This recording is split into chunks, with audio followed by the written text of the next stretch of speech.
Bonjour chers frères et sœurs en Christ, c'est le frère Michael Bogui, serviteur du Dieu vivant et disciple de Jésus-Christ de Nazareth. Parce que c'est le premier nom que nous avons, nous sommes disciples de Jésus-Christ de Nazareth avant d'être serviteur du Dieu vivant. Donc tout chrétien est d'abord disciple de Jésus-Christ avant d'être serviteur du Dieu vivant. Voilà.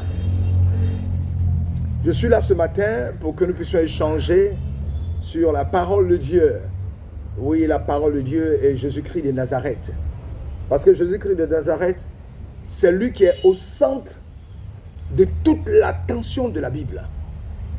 Il est au commencement, il est à la fin. C'est pour lui que cette parole-là a été créée, conçue par Dieu. Et l'amour donné au comble a été manifesté en Jésus-Christ de Nazareth. Donc nous devons le prêcher, nous devons parler de lui, nous devons l'annoncer, nous devons le célébrer toute notre vie. Parce que sans lui, la victoire n'était pas possible. Sans lui, Satan continuerait de nous tenir captifs. Sans lui, nous serons morts. Mais il est venu pour nous sauver. Voilà. Michael Bogui, disciple de Christ, serviteur de Dieu vivant. Aujourd'hui, nous allons aborder, toujours dans la victoire de Jésus sur Satan, nous allons aborder les résultats finaux de la victoire de Jésus sur Satan. Nous savons que Christ est venu mourir à la croix pour laver le péché adamique afin de nous amener à entrer dans la faveur de Dieu et savoir qu'il y a un Dieu dans le ciel de gloire qui nous a créés, nous a envoyés sur la terre et que nous devons passer des créations de Dieu à enfants de Dieu pour marcher dans les voies du Seigneur, respecter ses commandements, ses règles, ses recommandations, afin qu'un jour nous puissions quitter cette terre pour entrer dans la félicité à lui. Christ est venu nous l'annoncer. Donc il nous a donné le pouvoir sur Satan. Il nous a dit de résister au diable, de fuir loin du péché, mais de résister au diable. Et nous résisterons à Satan toute notre vie durant sur la terre et tous les plans machiavéliques qu'il prépare. En passant, je voulais dire que cette canne qui s'est déroulée, où nous avons vu, nous tous, la main de l'Éternel, des individus mal intentionnés, qui veulent toujours singer ce que l'Éternel fait, parle des sacrifices qu'ils ont fait. Aucun sacrifice n'a été fait. C'est Jésus-Christ de Nazareth qui, dans sa grâce infinie, a voulu offrir la coupe à la Côte d'Ivoire. Parce que Dieu, il n'est pas dans un endroit, Jésus n'est pas un endroit où les gens sont divisés. Dans un endroit où il y a la cohésion, il se manifeste. Oui, c'est vrai, quand Dieu triomphe, Satan veut singer, veut se trouver une petite place. Mais il ne mérite rien parce que c'est l'Éternel des armées qui s'est manifesté et il a opéré pour que nous puissions voir la main de l'Éternel des armées. Je vais prêcher après sur des personnes qui disent que la Côte d'Ivoire était maudite à un moment donné. Et puis ensuite, l'Éternel s'est manifesté pour que nous ayons cette coupe. Je vais prêcher sur eux dans quelques jours. Voilà donc les résultats finaux de la victoire de Jésus sur Satan.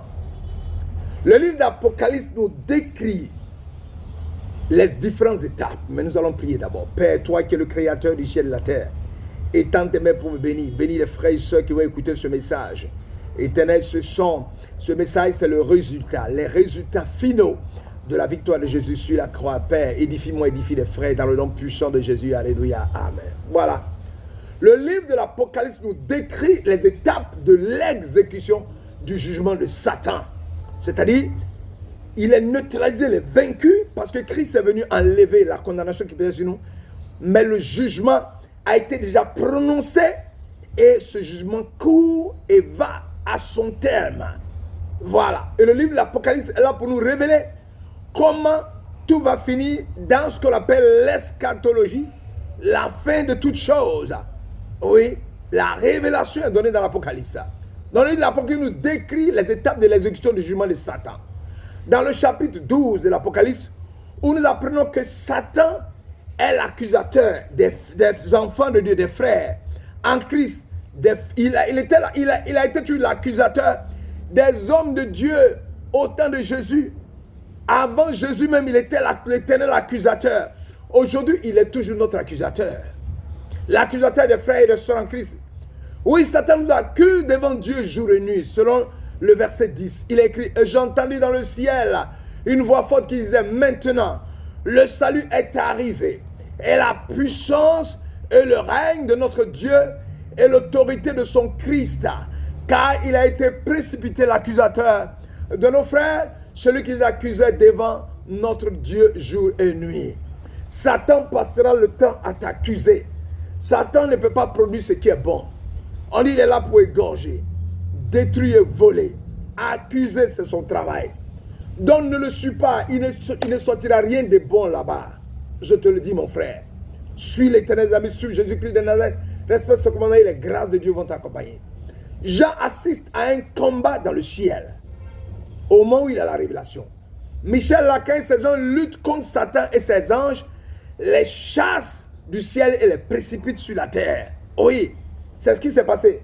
C'est pourquoi, réjouissez-vous, cieux, vous qui y habitez, malheur à la terre et à la mer, car le diable est descendu vers vous, étant en grande fureur, sachant qu'il a peu de temps. Ça, c'est le verset 12. Il y a eu une guerre dans le ciel. Et quand la guerre s'est achevée, Satan a été vaincu. Il a été précipité sur la terre. Donc, faisons attention, car il est sur la terre, il est dans la mer. Le diable, prêt à détruire. Ce grand événement marque le début de la grande tribulation au milieu de la 70e semaine de Daniel. En nous, ce passage présente les martyrs, c'est-à-dire qui? Les personnes qui ont souffert atrocement, tuées par le suppôt de Satan. Des années qui ont précédé, comme ayant été vainqueurs de Satan. Ils ont été vainqueurs de Satan. Malgré qu'ils ont été tués, ils sont restés attachés à Jésus, attachés à la parole de Dieu jusqu'à ce qu'ils meurent de manière atroce. La Bible déclare dans le verset 11, ils l'ont vaincu à cause du sang de l'agneau et à cause de la parole de leur témoignage, et ils n'ont pas aimé leur vie même jusqu'à la mort. Ouais, des gens qui sont restés attachés à la parole de Dieu, attachés à Dieu, attachés à Jésus-Christ, dans la persécution, dans la mort. D'autres on leur coupait la tête, d'autres on les pendait, mais ils sont restés attachés à Jésus-Christ. À la fin de cette courte mais terrible période de 3 ans et demi, le Seigneur vient en gloire et établit son royaume sur la terre. Au début du chapitre 20, nous voyons un ange descendre du ciel. Cet ange a quoi? Il a dit, ayant la clé de l'abîme et une grande chaîne dans sa main, et il saisit le dragon, le serpent ancien qui est le diable, et Satan le lia pour 1000 ans. Ça c'est le verset 1 à 2. Durant le millénium, Satan sera hors d'état de nuit. Il ne pourra plus séduire les hommes. Dans le verset 3. À la fin de cette période de bénédiction pour toute la terre, Satan sera délié de sa prison. Au verset 7, et s'empressera d'entraîner les nations à la révolte contre Dieu. Mais son succès sera de courte durée. Le feu descendra du ciel pour exterminer ces hommes. Et Satan lui-même sera jeté dans le temps de feu pour être comme tous ceux qui seront dans ce lieu effrayable, tourmentés jour et nuit au siècle des siècles, selon le verset 10. Le Seigneur Jésus avait déjà parlé du feu éternel qui est préparé pour le diable et ses anges dans Matthieu chapitre 25, verset 41. Là seront jetés aussi tous ceux qui ne l'ont pas reçu. L'enfer n'a pas été créé par Dieu pour les hommes. Ça a été créé pour Satan et le faux prophète. Même Matthieu chapitre 25, 41 dit, ensuite il dira à ceux qui seront à sa gauche, retirez-vous de moi, maudits, allez dans le feu éternel qui a été préparé pour le diable et ses anges. Le feu éternel a été préparé pour le diable et ses anges et n'a pas été préparé pour nous. Dans son amour, Dieu ne veut pas que les hommes aillent en enfer, mais plutôt qu'ils se répandent. C'est ce que Dieu veut. Dis-leur, je suis vivant, dit le Seigneur, l'Éternel. Ce que je désire, ce n'est pas que le méchant meure, c'est qu'il change de conduite et qu'il vive. Revenez de votre mauvaise voie. Et pourquoi mourriez-vous? Ézéchiel 33, 11. L'objectif de Dieu, ce n'est pas que les êtres humains meurent. L'objectif de Dieu, ce n'est pas de condamner les humains, mais c'est de les libérer. Qui reconnaissent leur péché, qui se prosternent, qui capitulent, et Dieu, qui est rempli d'amour, va leur pardonner. Si les hommes ne capitulent pas devant Dieu et n'obéissent pas à son évangile, suivant ainsi la voie orgueilleuse du diable et des démons, ils iront les rejoindre en enfer quand le jugement sera venu. Satan, écrasé sous les pieds de Christ, voilà ce qu'annonce la première prophétie de l'Écriture. L'apôtre Paul conclut son épître aux Romains par cet encouragement. Selon Romains chapitre 16, verset 20. Oh, le Dieu de paix brisera bientôt Satan sous vos pieds. Que la grâce de notre Seigneur Jésus soit avec vous. Nous sommes déjà liés à Jésus quant à notre position. Bientôt avec des corps glorifiés. Nous serons toujours avec le Seigneur. 1 Thessaloniciens 4, 17. Nous l'accompagnerons quand il sortira du ciel pour établir son règne sur la terre. Apocalypse 19, verset 11 à 16. Et je vais lire. Puis je vis le ciel ouvert. Et voici parut un cheval blanc au mando bresekedeba. Celui qui le monta s'appelle fidèle et véritable. Et il juge et combat avec justice. Ses yeux étaient comme une flamme de feu. Sur sa tête étaient plusieurs diadèmes. Il avait un nom écrit que personne ne connaît, si ce n'est lui-même. Et il était revêtu d'un vêtement teint de sang. Son nom est la parole de Dieu. Les armées qui sont dans le ciel le suivaient sur les chevaux blancs et revêtus d'un fin lin blanc pur. De sa bouche sortait une épée aiguë pour frapper les nations. Il les pètera avec une verre de fer. Il fourrera la cuve de vin de l'ardente colère du Dieu Tout-Puissant. Il avait sur son vêtement sa cuisse un nom écrit, Roi des rois et Seigneur des seigneurs. Oh, mais c'est merveilleux. Participons à sa victoire. Que Dieu nous donne de saisir la réalité de la victoire de Christ sur Satan et de savoir traiter celui-ci comme un ennemi vaincu par la foi.